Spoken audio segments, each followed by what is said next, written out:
Bienvenidos, soy Tino Palomino, esto es Entrevistas con Tino. Tenemos la presencia el día de hoy de Rodolfo Pérez, quien postula al Congreso de la República con el número 2 por el Partido Morado. Él es el secretario general del Partido Morado. Señores, estamos en la recta final del proceso electoral que se viene llevando a cabo en nuestro país y que el proceso debe llevarse a cabo, pues, como todos lo sabemos, el día 11 de abril. Y como no faltaba, en todo proceso electoral que ha habido en nuestro país, siempre ha estado presente lo que denominamos la guerra sucia. Sin el ánimo de defender a tal o cual candidato, quiero referirme a lo que ha manifestado el señor Gorriti, quien es el director de IDL, Instituto de Defensa Legal. Ha manifestado que el señor Rafael López Aliaga es fascista. ¿Y por qué es fascista? Porque es un mentiroso. Señores, el fascismo está total y absolutamente alejado de lo que es la mentira. El fascismo es un movimiento político que preconiza el totalitarismo, es antidemocrático, ultranacionalista e incluso con toques raciales. Y lo hemos visto en Italia con Benito Mussolini, en Alemania con Adolfo Hitler. Entonces, decir que el señor Rafael López Aliaga es fascista porque es mentiroso, como dijera hace poco el señor Salaverry, ¿qué político en el Perú no ha mentido? Tendríamos ahí, por ejemplo, a Alejandro Toledo, que sería fascista porque también ha sido mentiroso. Tendríamos al señor, el hasta hace poco presidente de la República, de la región Moquegua, que se me va su nombre, que también, Vizcarra, que también habría sido pues mentiroso y también sería fascista. Y ahora último la señora Pilar Macetti, que dijo que no se vacunó y se vacunó, también mintió, también sería fascismo. Señor Gorriti, eso no es ser fascista. Estos señores pues mentirán, pero eso no los convierte en fascistas, los convierte en eso, en mentirosos, en mitómanos. No hagamos guerra sucia, señores. En esta contienda electoral no hay ni un fascista. Todos los que están participando en este proceso electoral es porque creen en la democracia, creen en la división de poderes. Entonces, hagamos un proceso electoral limpio. Nos guste tal o cual candidato, no podemos decir y ponerle pues esa etiqueta de fascista. Ninguno es fascista, todos están participando en este régimen democrático. Y lo que hemos visto es que todos los gobernantes han llegado al final de su mandato, han convocado un proceso electoral y ha venido un nuevo presidente. Y eso está muy bien. Señor Rodolfo Pérez, bienvenido al programa. Muy buenas tardes, Tino. Y un saludo a todos los que nos están escuchando en La Verdad Noticias. Y bueno, con toda la disposición de conversar sobre todos los temas que se han planteado, incluyendo el que ha referido al inicio del programa. Con la finalidad de que la gente, el electorado, brinde un voto informado, queremos que usted se dirija al electorado y haga una pequeña semblanza de su actividad política, su actividad profesional, cómo está solventando su campaña y si tiene algún tipo de antecedente policial, judicial o penal.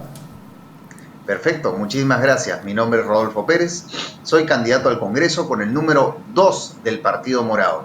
Tengo 36 años, soy abogado, he sido funcionario en la Defensoría del Pueblo y en el Congreso de la República con la bancada morada. Y ahí he podido constatar directamente las injusticias y los abusos que el Estado comete contra los ciudadanos y la corrupción que existe en las entidades públicas y sobre todo en el Congreso de la República.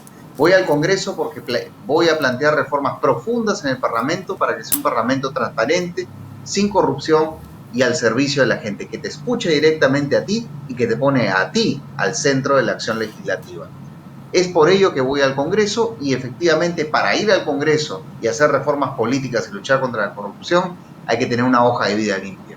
Yo tengo una hoja de vida completamente limpia, no tengo ningún desbalance patrimonial y precisamente esas son las credenciales mías y del Partido Morado al cual yo represento, de ir al Congreso e ir al gobierno definitivamente a limpiar el país y a hacer un gobierno al servicio de los peruanos, no al servicio de mis intereses particulares o de mis financistas, los cuales son personas completamente también limpias, transparentes. He rendido cuentas en el 19 de marzo sobre el particular y a mí solamente me están apoyando mis familiares y mis amigos con distintas actividades. Y eso se puede verificar tranquilamente en los reportes que he enviado a OMPE a tiempo, como también lo ha hecho mi partido, el Partido Morado, al cual me toca representar en este momento. Entrando ya al conversatorio, hemos visto pues que el señor Martín Vizcarra no se desempeñó de manera eficiente para poder atacar la pandemia del coronavirus. Hemos tenido varias falencias en su mandato y esas falencias ahora se están volviendo a repetir, es decir, no se atacó. Y si bien es cierto que la economía creció pues, en los últimos 20, 25 años, pero esta pandemia ha desnudado nuestro sistema sanitario. Desde el partido político, el Partido Morado, ¿cuáles son los ejes centrales para poder resolver la crisis sanitaria de nuestro país? Porque si no resolvemos eso, la crisis económica va a seguir.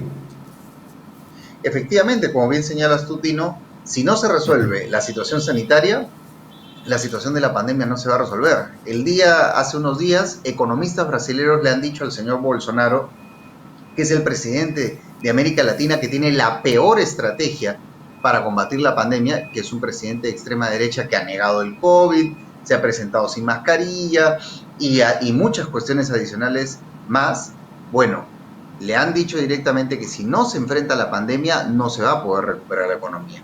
Para enfrentar la pandemia, la estrategia es la más clara y contundente de todas. Primero, la vacunación. La vacunación es la prioridad absoluta de nuestro país y el Partido Morado tiene un plan para vacunar al 100% de las personas, de los peruanos adultos, a fines del 2021. Primero, empoderando al espacio de gestión de vacunas, creando un SAR de la vacunación. Segundo, asegurando la cadena logística para la distribución de las vacunas. Tercero, apoyándose en la mayor cantidad de personal posible y en todas las postas médicas que se encuentran a nivel nacional para desarrollar el proceso de vacunación. Y finalmente hacer una campaña masiva de comunicación, no solamente el proceso de vacunación, sino también sobre las medidas de precaución respecto de la pandemia que tenemos que seguir teniendo a pesar del proceso de vacunación, porque mucha gente cree que el hecho mismo de estar vacunados implica que nos dejemos de cuidar. Y eso es lo que ha pasado en países como, por ejemplo, en Chile o en Uruguay, donde las tasas de vacunación son muy altas, pero la sensación de la ciudadanía es, bueno, como llega la vacuna y estamos vacunando a tiempo, nos relajamos. Y eso también ha pasado en Europa. Entonces hay que comprender que el hecho que nos estemos vacunando no implica que el COVID no está ahí.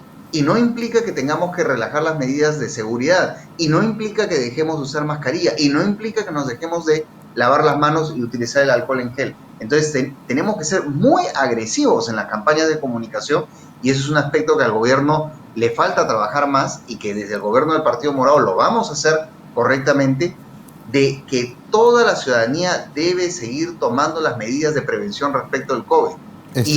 Organizar y hacer todo el seguimiento epidemiológico con base científica en los puntos donde están habiendo levantamiento de contagios para identificarlos a tiempo y hacer ahí las cuarentenas focalizadas con evidencia científica. Si nosotros combatimos el COVID de esa manera, creo que vamos a tener muchísimo más éxito del que se está teniendo hasta este momento. El señor Johnny Lescano, que está arriba en las encuestas, señaló que el cañazo podría ser efectivo para luchar con el coronavirus. ¿Eso lo dijo a son de broma o eso tiene argumento científico?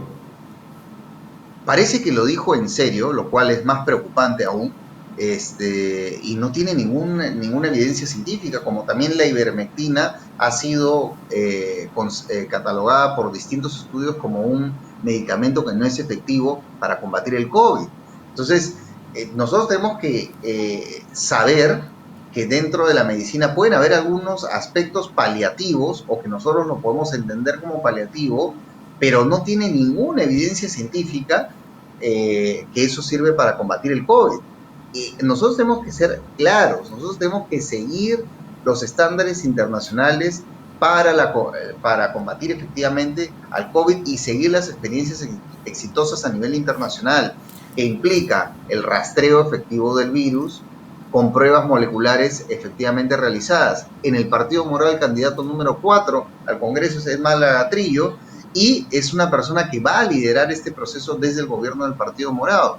Y en segundo lugar, el proceso de vacunación tiene que continuar. Y en tercer lugar, las medidas de bioseguridad hay que entenderlas, que todo el Perú, los hogares peruanos, las empresas, los negocios, todos tenemos que acomodarnos a las medidas de bioseguridad, al menos hasta que termine el año 2021, que lleguemos a terminar con el proceso de vacunación.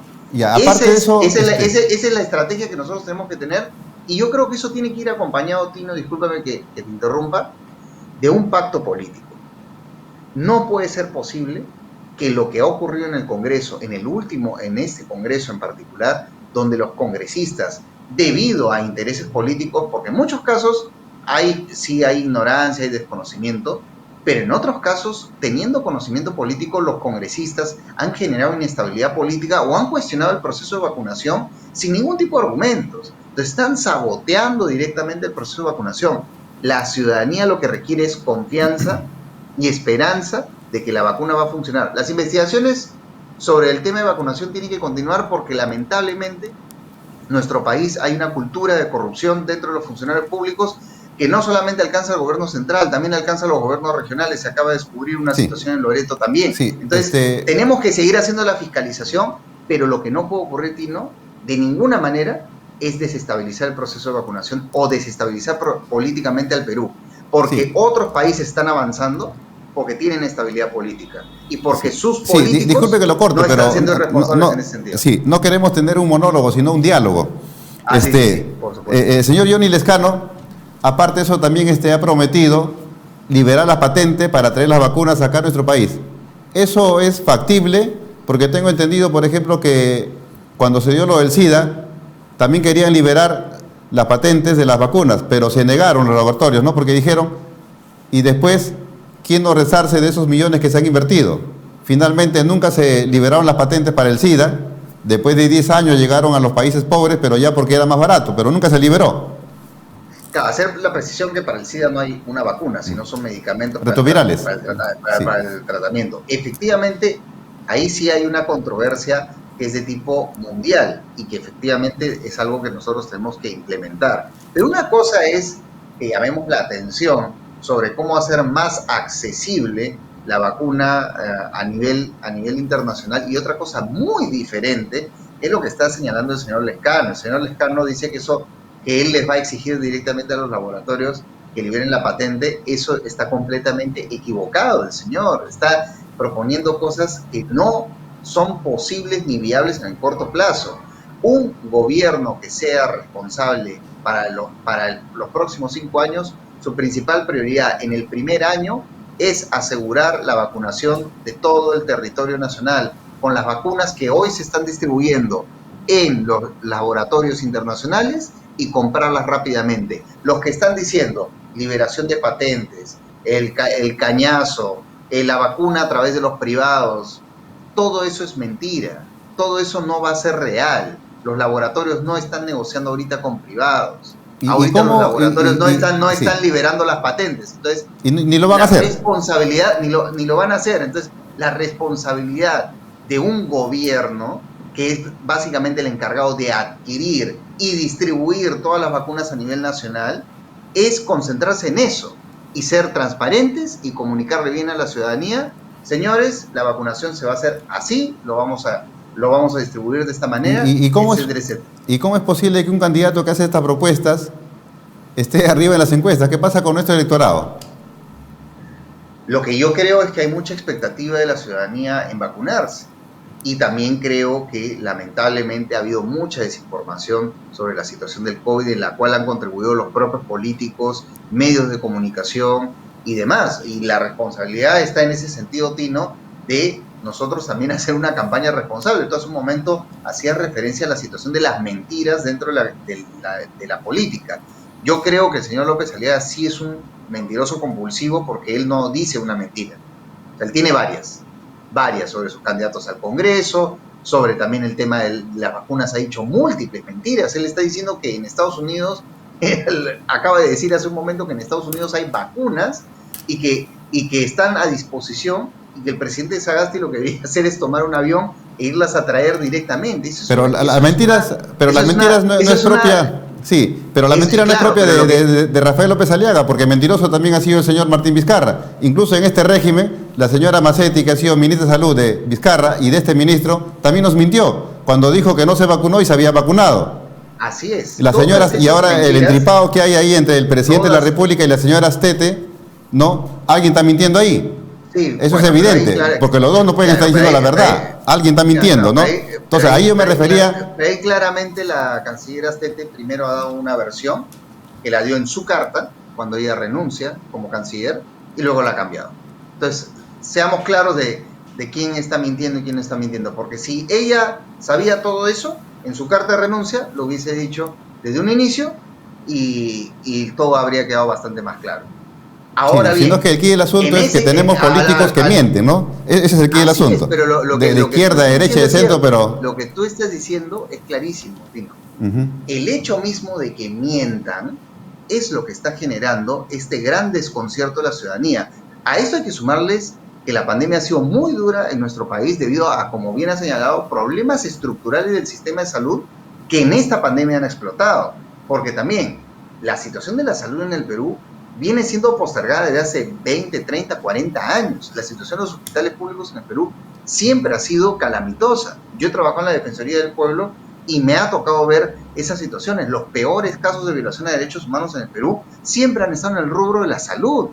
Y que ahora ocurre la pandemia, evidentemente no había ninguna capacidad para responder a una pandemia de estas características y nosotros nos hemos chocado con esa realidad. Pero ese desconcierto, ese dolor que siente el pueblo peruano, no puede ir, sobre todo en un momento en que el Perú necesita confianza y esperanza para entender que vacunándose y cuidándose vamos a poder combatir la pandemia y reactivar nuestra economía y salir a trabajar tranquilos de aquí hasta el próximo año. Y eso es lo que los políticos tenemos la responsabilidad de decirles, hacer eso. Pero el resto, ¿qué está haciendo? Como están en campaña electoral, van por la solución más fácil y le están mintiendo directamente a la ciudadanía. Y cuando les toque estar en el gobierno, que es lo que aspiramos a nosotros a hacer, nosotros tenemos que lograr el máximo nivel de vacunación con transparencia y con confianza, para que la gente pueda realmente volver a trabajar con tranquilidad. Y esa es la preocupación del Partido Morado. Y rechazamos que hayan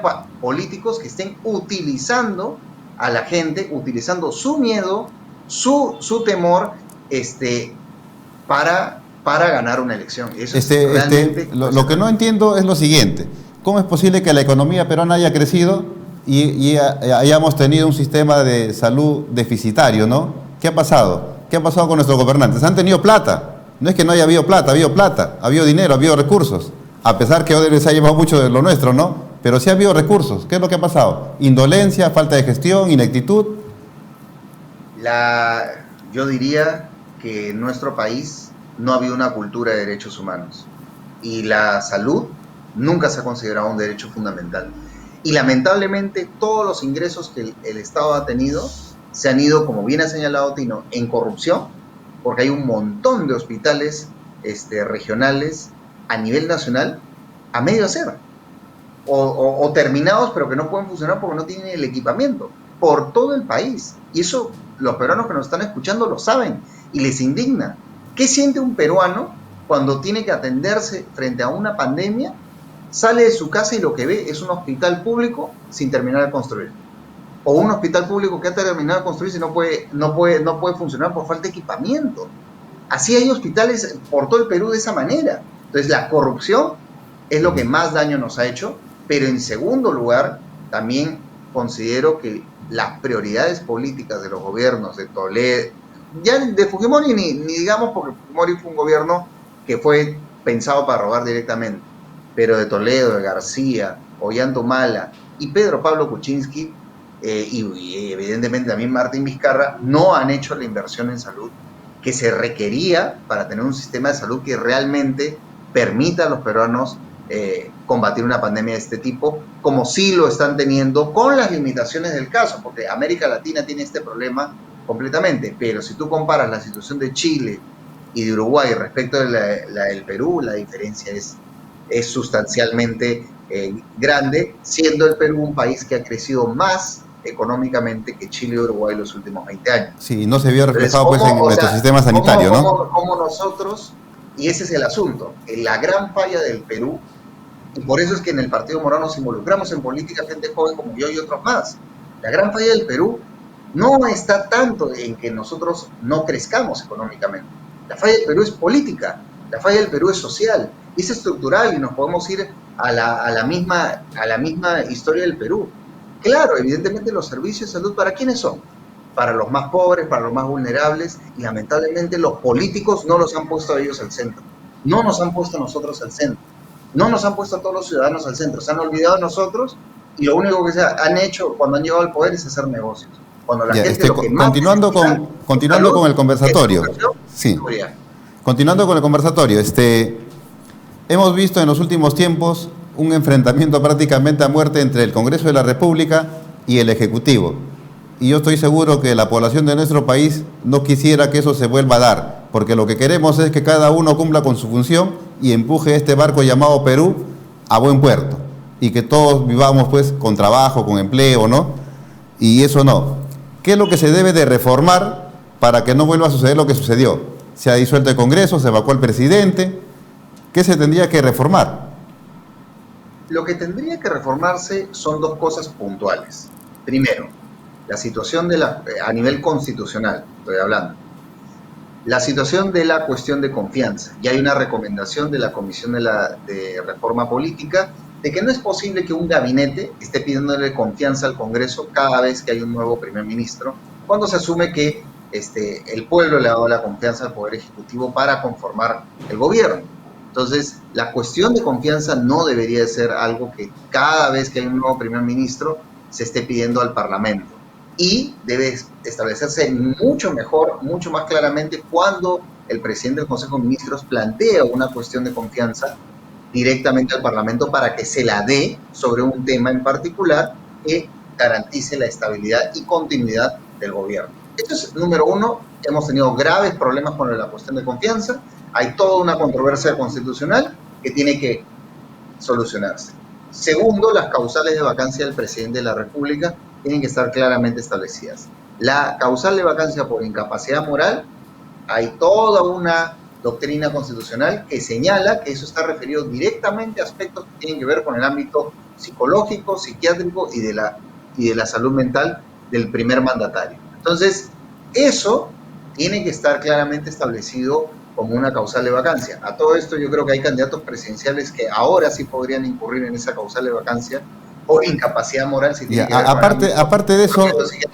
Pero además de ello es importante, Tino, que sí haya un pacto político al iniciar el Parlamento desde la mesa directiva con una agenda común mínima para los próximos años. Sí, eso va a ser vital porque nadie va a tener mayoría, va a haber un Congreso fragmentado. Pero aparte de eso, le quería decir lo siguiente, el Congreso de la República, de acuerdo a la Constitución, el último año no puede ser disuelto.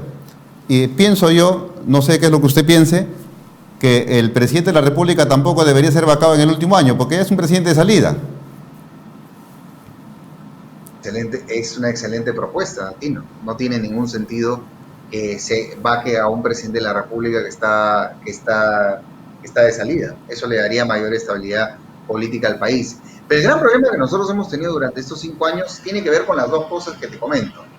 La situación de la cuestión de confianza y la situación de la vacancia presidencial, que ha sido utilizado por las distintas fuerzas políticas en el Parlamento, en el primer y segundo Congreso que hemos tenido en estos 5 años, y han utilizado los vacíos legales de la Constitución por la fuerza de los votos que tenían para presionar políticamente. Entonces, eso es fundamental. Primero, hacer las reformas constitucionales para que la Constitución sea más clara en estos supuestos, pero también que políticamente nosotros logremos un acuerdo sobre mínimos comunes de que la función del Parlamento en los próximos años es apoyar la reactivación económica, controlar la pandemia y garantizar el proceso de vacunación y dar las reformas políticas y constitucionales que le den estabilidad política al país y terminar con el obstruccionismo y el enfrentamiento ejecutivo-parlamento, sin ninguna duda.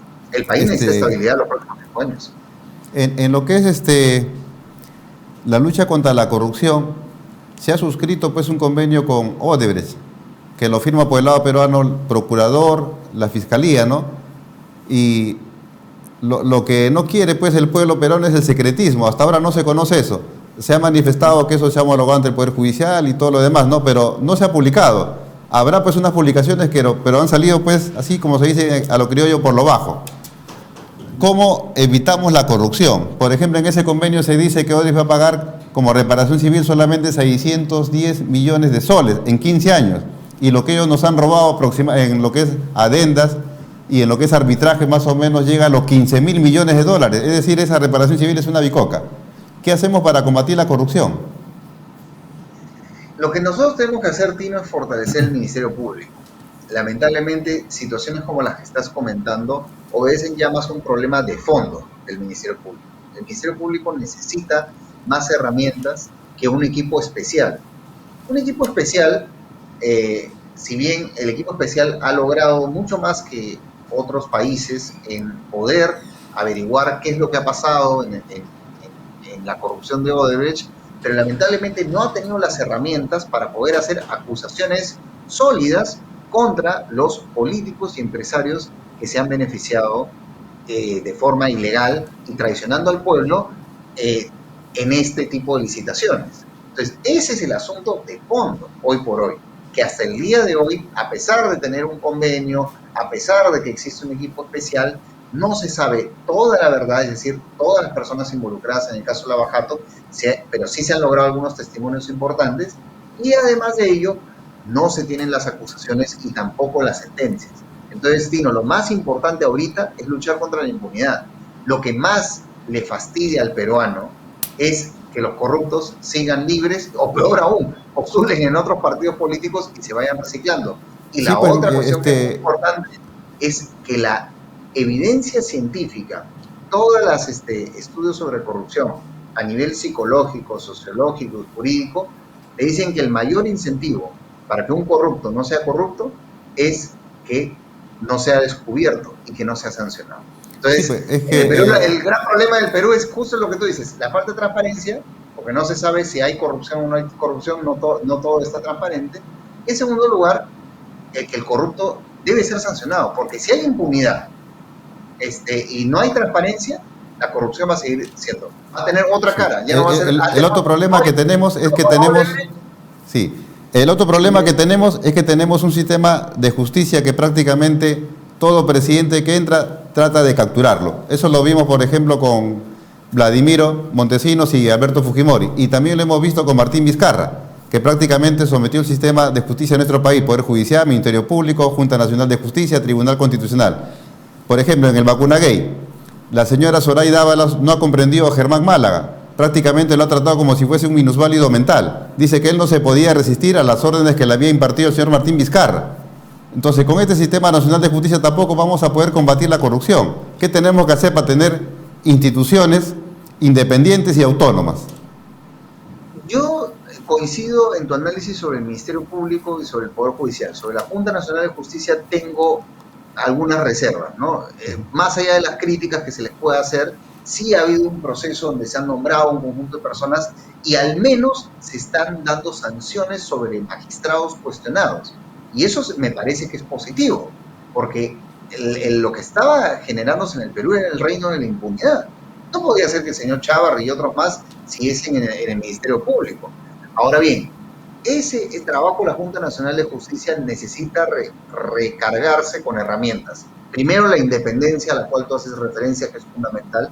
La independencia del poder político de todas las instituciones de justicia es clave para que tengan éxito. Y en segundo lugar, que tengan otras armas para medir lo que están haciendo los jueces y los fiscales. Medir la productividad de los jueces y fiscales tiene que ser una clave en una próxima evaluación de los jueces y fiscales. No estamos midiendo qué jueces están mandando presos delincuentes, qué jueces están mandando presos en caso de corrupción, qué fiscales están concluyendo su investigación en caso de seguridad ciudadana, qué fiscales están concluyendo su investigación en caso de corrupción. Muchos casos, y eso es lo que le fastidia, y vamos a usar una palabra dura, le jode a la ciudadanía, es que los jueces y fiscales no terminan su trabajo en la seguridad ciudadana, y por eso los delincuentes siguen libres, y por eso los corruptos también siguen libres y se reciclan. Tenemos que enfatizar que la Junta Nacional de Justicia, el órgano encargado del control de los jueces y fiscales, mida también la productividad de los jueces. Y la otra cuestión, Tino, que es fundamental, es la capacitación de los jueces y fiscales a través de la Academia Nacional de la Magistratura, la cual debería ser un filtro previo para el ejercicio de la carrera judicial y motivar a los estudiantes de Derecho de todas las universidades del país, sobre todo los mejores, a que sean jueces y fiscales. Hay que realzar también la carrera judicial, la carrera magisterial. Sí, ya para ir terminando la entrevista, la Universidad Nacional Mayor de San Marcos ha organizado un debate y me parece democrático porque van a participar los candidatos que están arriba y los que están abajo, ¿no? Y en esta primera fecha se presentó el señor Julio Guzmán por el Partido Morado, se presentó también el señor Marco Arana, pero no se presentó el señor Rafael López Aliaga, no se presentó la señora Verónica Mendoza, ni tampoco Rafael Santos, ¿no? ¿A qué se debe que estos candidatos no hayan concurrido a ese debate? Bueno, básicamente, más allá de las excusas que dé cada uno de ellos, porque cada uno da excusas, ¿no? Y todos dan las excusas de que tienen actividades de campaña programadas. Y el señor Julio Guzmán y el señor Marco Arana no tienen actividades de campaña programadas, por supuesto que sí. Entonces, la respuesta clara es que no quisieron. ¿Por qué? Por motivos de estrategia política, seguramente. Sí, porque es importante, ¿no? Que los candidatos expongan su plan de gobierno, sus propuestas, y que el elector pues decida, ¿no? Y yo creo que está muy mal que por estrategia política ellos decían, oye, ellos van a plantear mil excusas, sobre todo los que dicen que están arriba. Y eso, el tema de estar arriba, ojo Tino, mucho cuidado. Hay un 70%, según la encuesta Datum publicada ayer, que no ha definido su voto. Ha dicho que puede cambiar su voto. Y estamos con candidatos que ninguno supera el 15%. Entonces, comprendamos que el debate que va a venir del Jurado Nacional de Elecciones es muy importante y yo creo que en las próximas 2 semanas las tendencias del voto pueden ir cambiando significativamente conforme el Perú, que creo que recién le está prestando atención a esta elección debido a los grandes problemas que tienen los ciudadanos y ciudadanas peruanas, pueden cambiar las tendencias de forma muy significativa de cara a la recta final de la campaña. En el proceso electoral anterior, si bien es cierto que no participó el Partido Morado, pero sí participó el señor Julio Guzmán y finalmente fue sacado de la carrera electoral. Pero hasta donde estaba le iba muy bien. Pero sin embargo en este proceso no le va del todo bien. ¿Qué pasa? ¿Por qué no levanta el señor Julio Guzmán? Yo creo que han sido estrategias diferentes. La de la campaña pasada fue una estrategia donde él era la novedad, él era el outsider, y había muchísimo entusiasmo y demás. Esta es una campaña con un partido político y con todo un plan de gobierno detrás que ha sido catalogado según una consultora Videnza como el mejor plan para enfrentar a la pandemia. Entonces, nosotros estamos haciendo una estrategia del voto informado, del voto responsable, de que hay que apostar por partidos políticos, porque el Partido Morado ha sido el único esfuerzo partidario de los últimos 5 años, a diferencia de todo el resto de partidos que básicamente son vientres de alquiler o partidos divididos donde un candidato dice una cosa, pero los candidatos del Congreso dicen otra. Entonces, el Partido Morado es de alguna manera un esfuerzo partidario serio y además es un equipo. Y eso tarda tiempo en transmitirse, pero yo estoy seguro que en estas semanas que quedan, los peruanos y las peruanas le van a dar la confianza al Partido Morado y a Julio Guzmán y lo van a llevar a la segunda vuelta. Ya, pero ¿cree usted que así como va el Partido Morado y el señor Julio Guzmán, que está buscando a fulano o sutano para debatir, va a lograr escalar y lograr pues pasar la valla presidencial? Porque si no pasa la valla presidencial nos quedamos sin Partido Morado. En el caso concreto del Partido Morado, como bien te acabo de decir, yo tengo mucha esperanza, no solamente en Julio Guzmán, en Flor Pablo, los candidatos a la primera y segunda vicepresidencia, en el equipo congresal, tengo mucha esperanza en ellos, pero tengo esperanza en el Perú. La última vez que el Perú se encontró democráticamente fue en las marchas de noviembre del año pasado. Y en esas marchas, sobre todo la juventud, hizo una afirmación democrática, una afirmación por los derechos, por las oportunidades, por las libertades, porque el Perú sea un mejor país. No fue solamente una marcha para sacar a un dictador como el señor Merino, sino fue una marcha muy, muy emotiva de lo que los jóvenes esperaban y añoraban sobre el país. Y yo creo que el Partido Morado les ofrece esas propuestas a esos jóvenes, a esas personas que salieron a marchar, y yo estoy seguro que nos darán la confianza este 11 de abril y el Partido Morado estará en segunda vuelta. Pero esa marcha no fue convocada por el Partido Morado. Fue más que todo fue de la juventud, que se autodenominaba la juventud del Bicentenario, e incluso hasta la prensa también los convocaba. En algunos sectores lo rechazaban a él y a la señora Verónica Morales también. Fue completamente espontáneo. En el caso del señor Julio Guzmán, yo he salido Él más bien apoyó, se sumó a la marcha, ¿no? No podemos decir que la convocó. No, no la ha convocado él. En ningún momento he dicho eso, Tino. Eso creo que hay que dar el registro en video de que yo no he dicho eso. Lo que yo he dicho es que el Perú se encontró democráticamente en esas movilizaciones. El Perú. Y el que va a decidir estas elecciones tampoco es el Partido Morado, porque nosotros tenemos un número de militantes y de candidatos que es limitado, y el Partido Morado expresa a un sector de la ciudadanía. Ahora, usted manifiesta que el señor Merino... Sí, usted manifiesta que el señor Merino era un dictador, pero yo tengo entendido, pues, que si él llegó a la presidencia del Perú no fue porque él dio un golpe de Estado, sino es el Congreso Nacional de la República quien vacó al señor Martín Vizcarra en base a la Constitución, y le correspondía, pues, a él asumir esa presidencia. Eso es algo que está prescrito en la Constitución, nos guste o no nos guste, pero está así. De repente habrá que reformarla, ¿no? Pero es así. Sí, estimado Tino, pero yo creo que dos cosas. Primero, que se utilizó la fuerza de los votos para, de forma extensiva, utilizar la causal de la vacancia presidencial, cuando el presidente Vizcarra pudo haber sido juzgado en el transcurso de su gobierno, o se pudo haber hecho una acusación constitucional que se debió haber tramitado a través de la Subcomisión de Acusaciones Constitucionales. Sí, porque incluso hasta el Tribunal Constitucional, porque hubo un reclamo de Martín Vizcarra y el tribunal también se pronunció y lo dejó así. El Tribunal Constitucional lo que hizo fue sustracción de la materia y dijo que como la vacancia presidencial, la primera, no había habido, no se había producido porque hubieron 2 intentos de vacancia presidencial, el Tribunal Constitucional dijo que no se pronunció sobre la situación de la vacancia presidencial. Eso de que se pronunció tampoco es tan cierto. Entonces yo creo que ha sido la fuerza de los votos, y no se va a descubrir, yo creo que en un próximo Congreso, yo estoy convencido de ello, en un próximo Congreso se va a descubrir si hubieron tratos, negociaciones entre partidos políticos para ponerlo al señor Merino de presidente. Porque el señor Merino no es un político como que fue puesto así nomás, ¿no? O sea, yo creo que hubieron muchas cosas más detrás y se van a saber cuando eso se investigue en otro Congreso, porque este Congreso, que claramente es favorable a él, no lo va a investigar. Pero otro Congreso, vamos a ver, y otros fiscales, vamos a ver si lo investigan bien, y ahí se determinará si el señor Merino, junto con otros integrantes de otros partidos políticos y gente de su partido, conspiraron para él asumir la presidencia. Sí, ves, porque hasta a Merino le han dicho ladrón, corrupto, pero solamente ha estado 5 días. ¿Qué robó? ¿En qué se corrompió? En 5 días. Bueno, eso sobre la corrupción del señor Merino tendrá que responder él. Yo nunca lo he acusado de corrupto, pero yo sí creo que él usurpó el poder.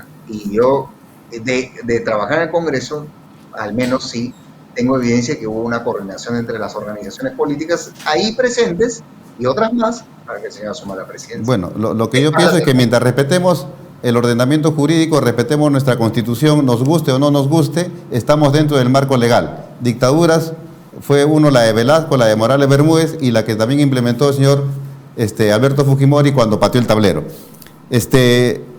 Señor Rodolfo Pérez, ya para ir terminando el programa y de acuerdo al voto informado, diríjase a la población a razón de qué deben marcar por el número 2 para el Congreso de la República y por el Partido Morado Julio Guzmán para la presidencia.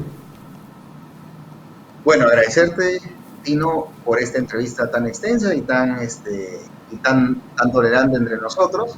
Y, por supuesto, enfatizar nuevamente que del Partido Morado somos un partido nuevo, un partido limpio, un partido que ha presentado en el pasado buenos congresistas, que ha tenido una buena participación en el actual Congreso, que tiene la mejor bancada del actual Congreso y que hoy lo que quiere es hacer un buen gobierno y tener una buena bancada. Y con un buen equipo, con esperanza y mucho trabajo, sacar adelante al país. Que el país esté plenamente vacunado, que el país tenga salud, que el país tenga estabilidad y que el país resurja económicamente después del duro golpe que hemos tenido durante el último año y que estamos siguiendo teniendo durante este año. El país requiere confianza y estabilidad. El Partido Morado tiene las personas, tiene las ideas y sobre todo tiene las convicciones y la voluntad de llevarlo a cabo.